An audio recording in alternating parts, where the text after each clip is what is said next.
In exercise 2-3, we will explore navigating the 3D model. So we previously discussed the ViewCube.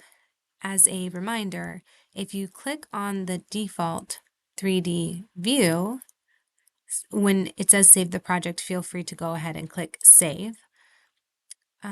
This is the actual 3D view of the project. So what you're looking at here is level 1. And this is our law office project. So we have the shell of the building, but there's nothing designed inside. So this semester, we're going to work on integrating an actual floor plan. So we'll call this a tenant improvement project, where we're going to create all of the interiors within this shell building, and we'll 3D model it. And so when we go to this 3D view, which we can see in our project browser, we have a 3D view component, and this is always our default 3D view. We can see that we have a ViewCube. So I can click here right now, and I'm in the ISO, and then I can use on my navigation bar and say zoom to fit. And we're looking at everything within the boundaries. Now, what I want to point out is, for example, if I switch this to top, and you see that this has north, east, south, and west. So it's saying that this side is north, right? And we understand that. We're understanding that the top of the building is north. What's important to understand, that there's a difference between the 3D model north. So because we are within this space, we can always assume in this 3D modeling environment that north is up. That's what we will always assume. North is up. So here, again, north is up, and we can see that in our space. So I'm going to go ahead and rotate so that we're back to north is up. So this condition here, where the back extends a little bit further, you can see that here. That's the staircase and some additional space, subdivided rooms. So north is up. Now, there's a difference that north in real life could actually be this direction, or it could be actually down here. So that's called true north. Wherever there's the real north, wherever this building physically is in the world, which we'll explore later where it is, and we'll actually bring in a site. But wherever this building is, wherever the true north is, let's pretend the true north is this way. What's actually represented here is the west side. What happens is we call that the true north, wherever it is in real life. And we're designating this north. This is called either plan north or project north. So anytime we have a plan north for a floor plan or a project north, we're designating that north is up, and then that allows us to determine and label all the other elevations. So north, east, south, and west. So if we turn this to ISO, so a southeast isometric view, and zoom in, and let's say we like this view, we can lock 3D views. So we can save an orientation. Right now I clicked it and I locked it. Save and lock view.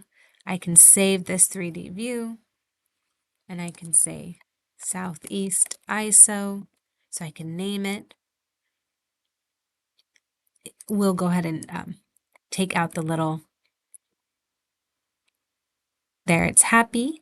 You can see that under 3D views, we have the 3D Southeast ISO, and you're seeing, I can't zoom into the interface, but you're seeing down here that it has an orange lock icon. So that means that I'm trying to orbit. I'm clicking on my scroll, and I can pan, so I'm not changing the perspective. But if I try to orbit, it doesn't allow me to orbit. So I'm pressing down on my scroll and I'm hitting shift and I'm trying to orbit. It doesn't allow it. So you'll notice also if I try to click on the cube, it doesn't allow it. So what I can do is zoom in and out. I can pan left and right, but I cannot change the actual perspective of this drawing. Now, if I were to unlock the view, you see that now it changed from an orange lock to a little blue lock down here below. And so now I would be able to orbit around and determine a different view.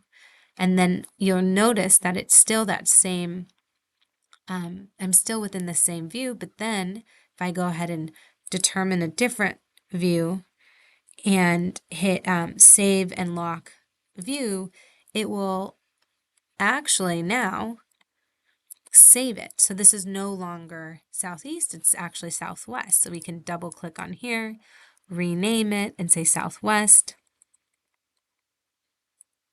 And then we have this view.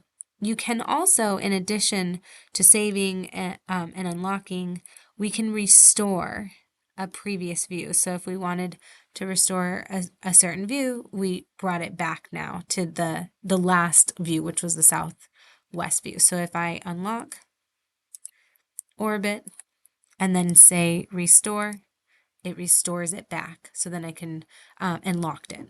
So a few different ways just to understand how you can save 3D views. Now, while we have this view selected, we can explore the different graphic options. So this is wireframe. Everything is hidden and you can see through it. This is hidden lines.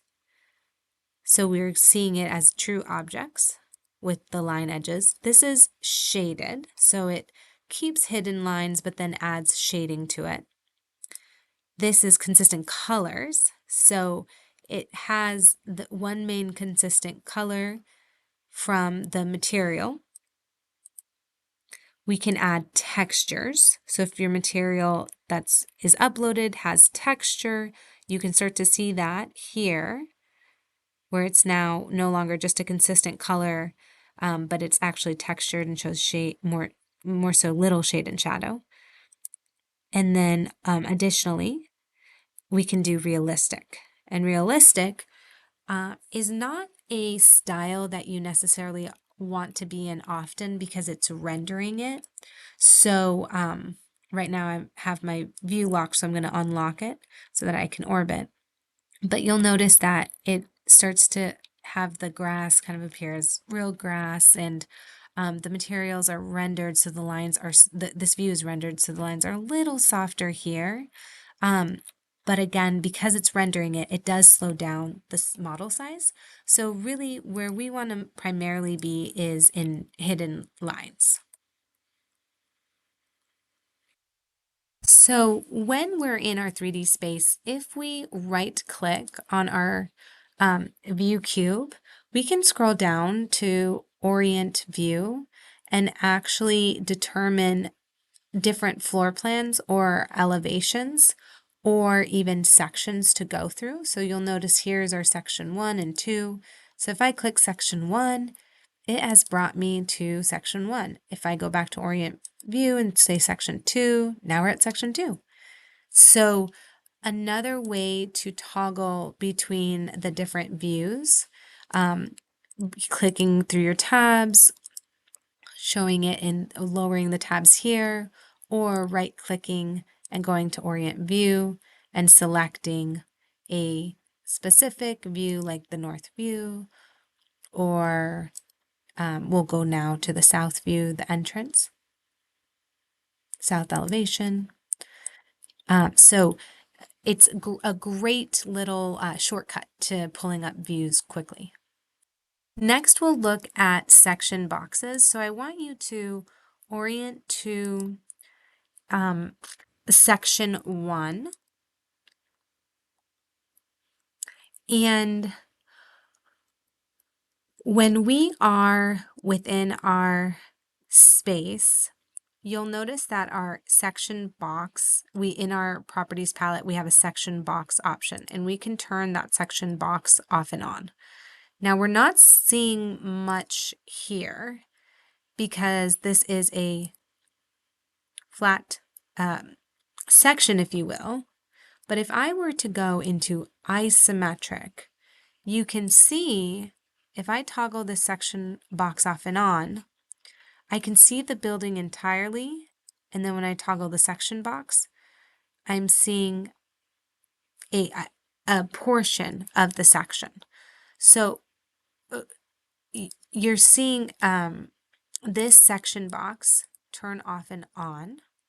So let me show it one more time. If I turn it off, you're seeing it goes away. And if I bring it back, you're seeing the box is aligned. Now, if I, for example, go to Orient View section 1 and I have that section box turned on, you can actually see that I'm cutting through the building, which is really fascinating. So if I go back, if I revert back to, I'm going to go to, actually I'm going to hit my 3D view just to reset. I'm in my original 3D view. If I go here and turn on the section box, I can select that section box, left click and drag, and I can actually control what I'm seeing and what I'm not seeing. And I can also do it up and down vertically. So I could cut through just to see this specific floor. Pull it back, reorient, put it in an ISO view. And if I wanted to see a little bit more of the space, I could take it and extend it back out. And then if I wanted to even render it to change, to look at textures or look at consistent colors to get more of an idea, we can again control what we see inside this building with the section box. So again, this is a really powerful understanding of whenever we're modeling in here, we are actually creating a 3D model. And when I go to level 1, you can see, and this isn't any of our views, but if I continue to manipulate the section box, then when you'll see it, that change in your 3D view. So this is what's called parametric, where you make one change. For example, if I extend this outward here, and then now it's reflected in my drawing. Or if I bring in my section drawing to here, then I can see that change in my 3D view. So as a reminder, you're seeing in your 3D view, the section box is within your properties palette under extents, and to toggle it off, which means there's no section box activated, you see everything, and if you click on it, then you're seeing the section box populate, and then furthermore, you can manipulate that actual section box within the space. And then orbit around to get an understanding of what you're looking at.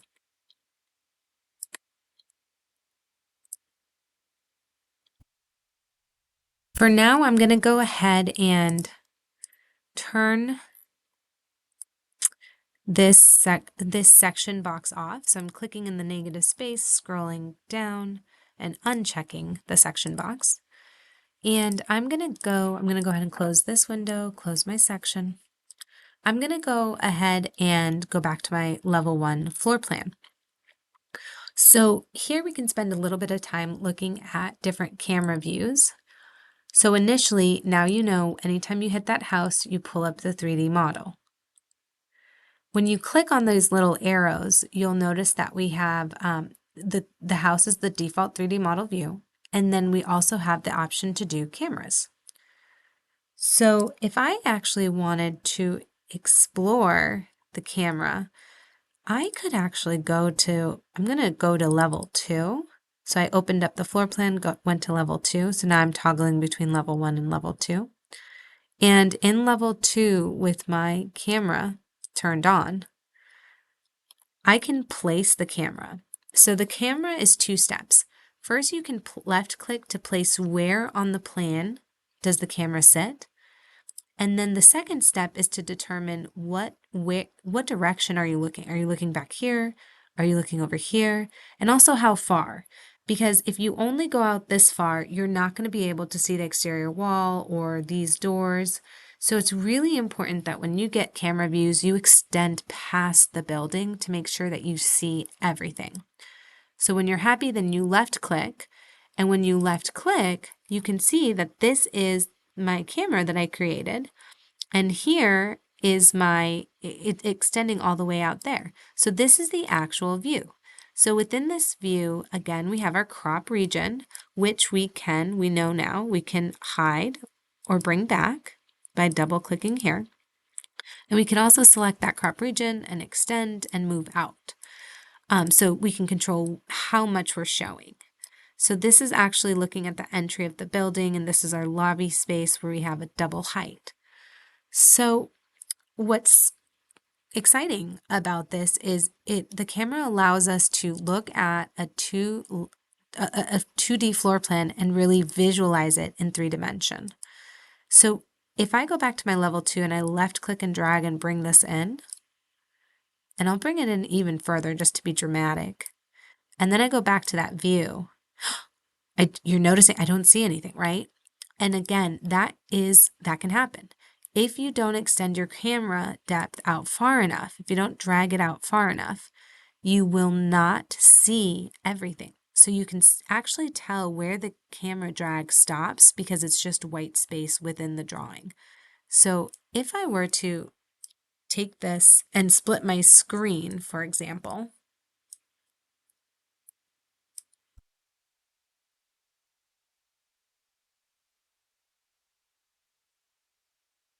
as I extend out, you can see that the camera is showing the full depth. So again, as I extend in, it shows less. I extend out, it shows more. And we can, after we place a camera, we can click on this point and change the view. So if we're trying to really understand what is it that we want to include in this area, or even just where are we can use this as a tool to really further understand. So again, what I did here was I just took my tabs out, but I can also, now that I've taken them out, I can place them back in, and then I can reorient it. So sometimes it's helpful to bring your different view tabs out to split them so that you can see within. Another way to actually it's kind of sensitive, but you're seeing I'm hovering over here and I'm letting go. And now you can also see it in this perspective. So you could switch to level 1 to your 3D view here, zoom out, and then you can switch to here we have our level 2. So in order to relate these two back together, if you want to find your camera on the actual floor plan, you can select the crop region and then go back to the level that your camera was placed on, and you can actually find it here. And, again, another thing to consider is, in addition to the relationship of this, if you have that void and you uncheck your far clip active in extents, that's another way to extend essentially like what you're seeing. So again, if we toggle this back on, you're noticing that it reverted back to the depth being a little bit shorter. So two ways that you can manipulate that is either by extending and dragging it out, or again, if it's shorter, you can go into your properties palette and uncheck the far clip active, and then you can see the view in its entirety. When we are in an actual 3D view, we have the ability to grab our steering wheel And you'll notice the first time we did this, we had essentially 3 options, zoom and pan, but now we have a lot more options. We have orbit, center, walk, look, up and down. And so again, this is going to follow my mouse, but it is the full navigation wheel, and you can find it within the navigation bar on the upper part. And so if we wanted to look, we can click on look, and look is essentially if you had your head and you were looking up and around and down. So look stays in the same position, but just looks around. If we wanted to look a little bit over here, and then let's say we wanted to explore walking. I walked a little fast, but walking allows us, so now I'm looking back to where I came from. Walking allows us to walk further about the model. So I'm going to look here and I'm going to walk just a little bit. So I'm left clicking and holding, and then I'm left clicking and holding to look over. And now I'm going to go to walk, and I'm going to left click and hold, and I'm dragging upward. Left click, hold, and I'm just dragging my mouse where I want to walk to. So you're seeing I'm able to really move and walk around the model. Now, let's say you want to rewind. Maybe you want to go back to the point we were over here. You can click rewind, and it essentially rewinds your steps. So we can now revert back to the initial view where we started. So in order to rewind, I left click and I held. You can also, in rewind, fast forward. So if you wanted to go back to where you were or a specific new shot, you can go ahead and select that, find that shot, and then select it by left clicking and letting go. There's another option here where you can go up and down. So if you select up, you can physically move the height of your horizon line up, or down, you can physically move the height of your horizon line down. So some of the main elements are looking, going up and down, walking, and then of course you can zoom in and out, you can orbit, you can pan left and right, and you can, as discussed, rewind. So all of these are additional helpful ways that you can navigate now within a 3D space. So feel free to practice a little bit more and then go ahead and close out.